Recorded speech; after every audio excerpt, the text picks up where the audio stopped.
Hey guys, in this video I will show you how you can fix invalid credit card on PS5. So if you're trying to buy a game on PS5 and it's not, your credit or debit card is not working, here are some fixes to you. Right, so the first step, what I suggest you to do here is to go to the PlayStation Store.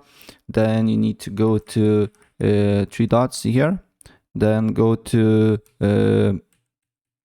storefront country here, and make sure that your country matches with the one that you have a credit or debit card, because sometimes it can be basically the reason why his credit or debit card is not working. So make sure your country is the right one.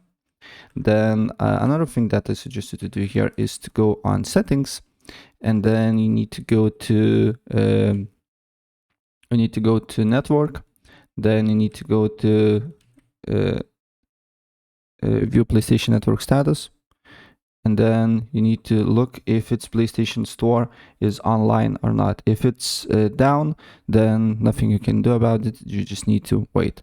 And another reason why your credit card or debit card is not working is that your credit or debit card is not set up to online payments and international transactions. So what you need to do here is to contact your bank, or just go to your bank app and try to enable online payments and international transactions.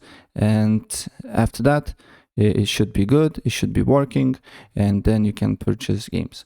And if for some reason you cannot purchase games, additional thing that you can do here is to just simply go to users and accounts.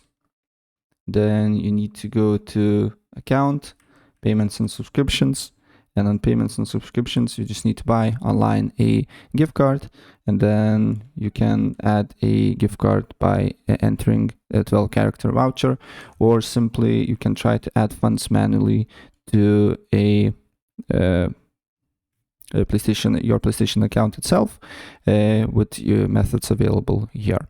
Right, so yeah, that's pretty much it. And if I help you out, please press like button and subscribe for more. Take care, bye.